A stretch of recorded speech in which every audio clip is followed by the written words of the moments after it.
Hi, Val Frania here, and there's a couple things I wanted to talk with you about having to do with the crisis right now over in the east because hurricane has caused a lot of trouble, and I've been thinking about ways that I could help. I'm not a rescue worker. I don't have a whole lot of money to send there, but I still have this desire to help. I'm in Wisconsin, so I'm not even near the area, so there's no way I can take stuff down there to help. It's just a real tough situation.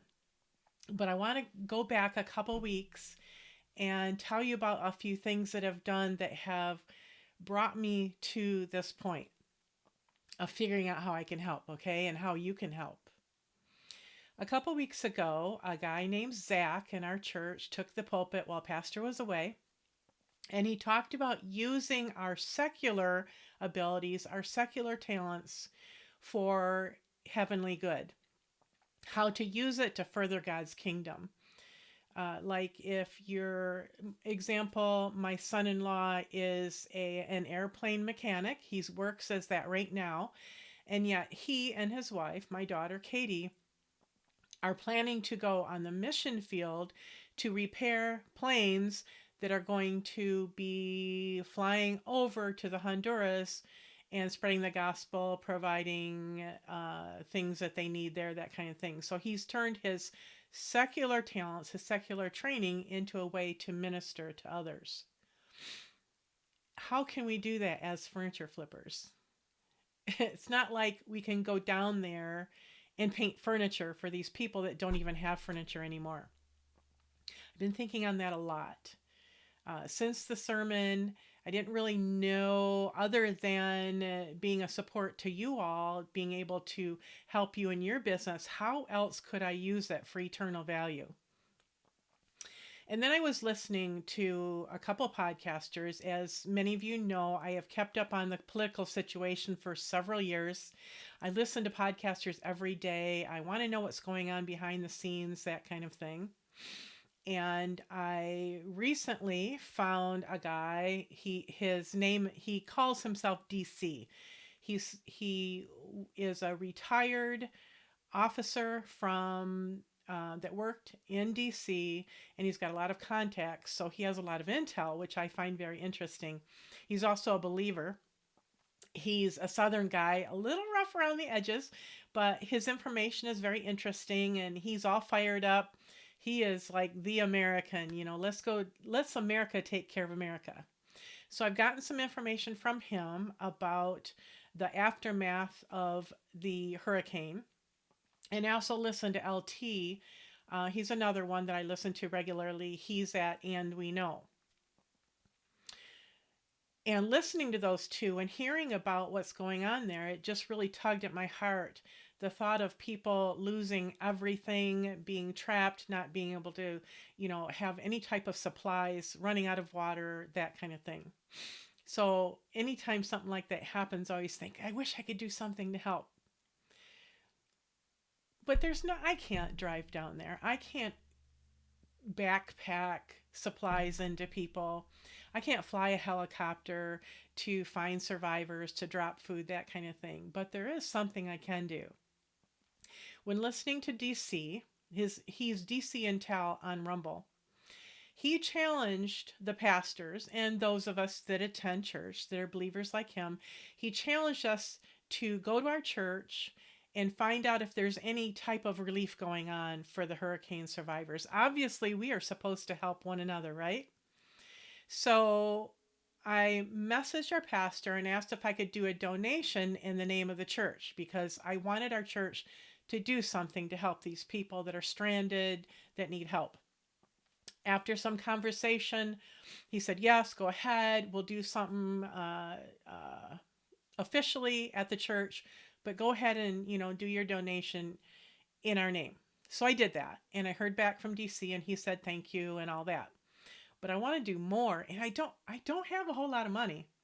So I had this thought, and I'm going to challenge you as well. You know that furniture that we're all complaining that's not selling? You know that furniture that's been sitting for a while? What I'm going to do is I'm going to take one or two or maybe more pieces, and I'm going to advertise them 100% goes to Hurricane Helene survivor help. So, what I'm going to do is I'm going to grab a couple of my pieces that have been sitting around. We've been really busy this summer, so we haven't done a whole lot of advertising.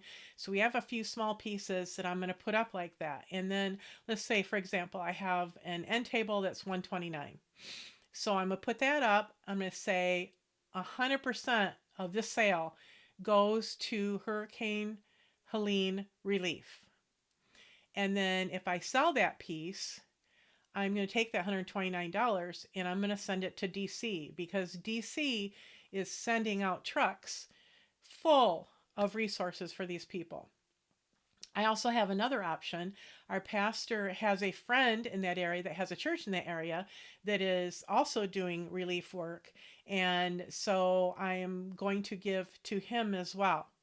One or the other or both. So I will give, okay, this is the challenge I'm giving you. Pick a piece, post it online, tell everybody you're going to give 100% of the proceeds to those suffering over on the East Coast. Put the piece up for sale, post, say 100% of the proceeds are going to go to the survivors, those that are suffering. And in the comments, I will put DC's information on how to donate to his relief effort. And I will also put the information of the pastor that my pastor found that's in that area that's helping people. And you can choose from those two. I suggest you choose from those two that when you sell your piece, do what you said, give 100% of it to the relief efforts. That's how we can use our talents to help others in the predicament that they're in. We can paint a piece. We can take a piece that's not selling. We can put it up for sale and take that money and help those survivors. I challenge you to do that. And let me know in a comment that you're going to do that or you have done that and or you have sold it and you have donated. Now I could go on about some of the things that I've learned about some of those places that people are donating to that the money is not going to the right place. So use wisdom. When you donate the money, feel free to use my two links and see what you can do to help those folks. You know, we're redoing our laundry room, and I actually feel kind of bad because a lot of these people don't even have a laundry room anymore. As I go out to my garden and I pick my tomatoes because the frost is coming in and all the stuff that's not in my greenhouse is dying. Oh, my beautiful flowers. I hate to see them die. And then I think some people lost their entire gardens. Some people lost all their flowers. Some people lost their house. I shouldn't be complaining that my flowers are wilting.